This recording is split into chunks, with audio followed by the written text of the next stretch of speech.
Growth and Freedom. I think it's Viktor Frankl. He was alive during the Holocaust. I want to say in the Holocaust. The Holocaust was something he endured and learned from, and he became quite the scholar, philosopher, mental health person, and he has so many little things that he said that resonate to me that help me get through my day.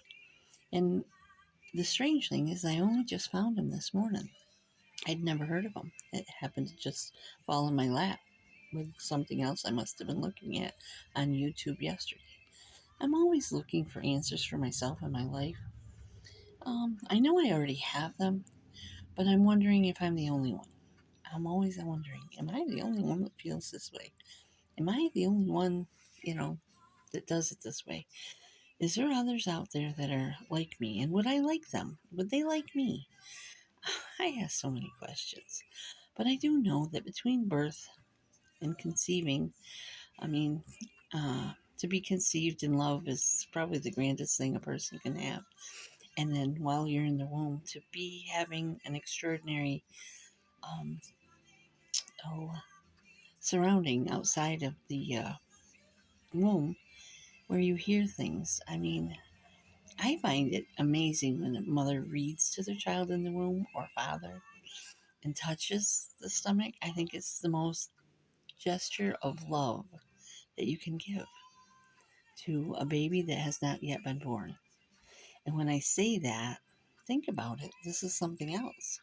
When we're fighting over this to be able to have an abortion or not, and whether it is life or death before life. When you are born, you are alive. When you're in the womb, you are not. I can't make a choice for somebody that wants to or doesn't want to, but I do want to make the decision to stay in the fact that we can have doctors that can help with that decision, that we don't have to go backwards and flee to get something done on a child that we're not ready to have. And I know you want to back up even further and say, well, why did they lay down if they don't want a child? You know what? Things happen in life. And if nobody knows that by now, shit happens. It just does.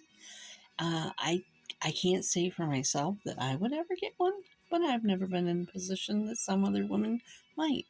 But I would not want my fellow sisters in kinship to me to have to go backwards in history and do it different.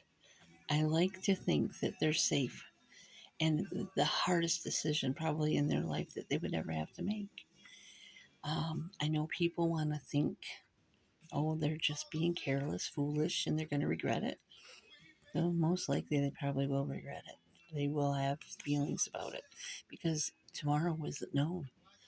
You have an abortion today, and tomorrow, next week, next month, you get married and you decide to have children and you have miscarriages, or something is wrong and you cannot have any children. That's something that can happen. So that abortion becomes something pivotal in your life where it hadn't been quite so in the forefront. So our actions do have ripple effects every day, every breath. We affect one another and we affect ourselves. And this scholar that I was listening to, Viktor Frank, is Frankl. I'm not exactly sure how to say that. Frankl is all I think. So go check him out. Listen to what he's got to say. He's got a few books out, maybe some great reads. I'm always looking to give people something interesting to look at and read to broaden their minds and don't have subterfuge.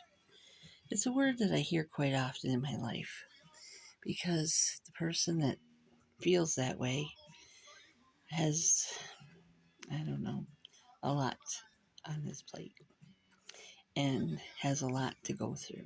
And I'm hoping one day that ceases, that one day his life becomes a little easier. I don't, I can't imagine being in high gear all the time and living in fear, never completely resting because not knowing what's going to happen next. That's a life that we live with the moment we're born. We really do. And we have to make a conscious choice that when we lay down at night, that we will be safe until morning, and that we made sure that that would be so to the best of our ability. We might not be.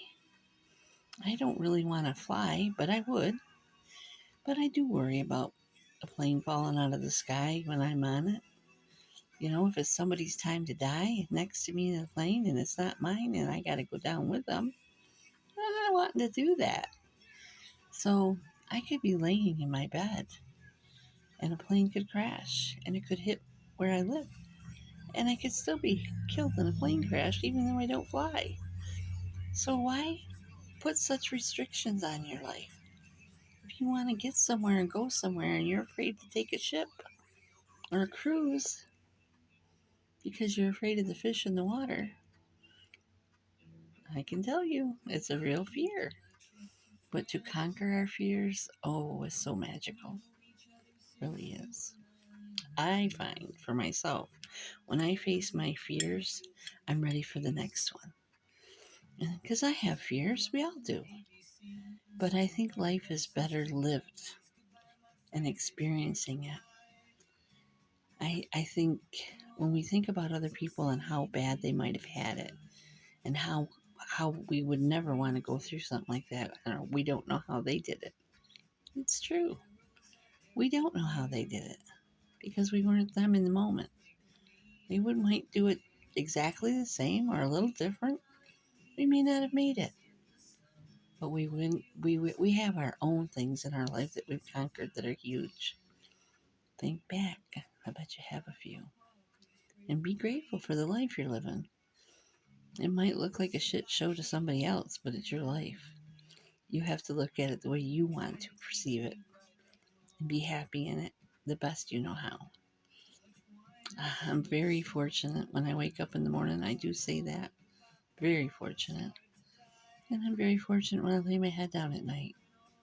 I wonder sometimes if I'm not living too cushy because I'm not maybe trying things new. This year that's going to change. It's about time for me to do something different because I'm looking at the years behind me. Things have happened, but they've happened around me, not to me.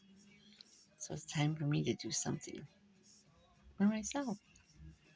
With that said, you go do something for yourself and make it wonderful. Make it lovely.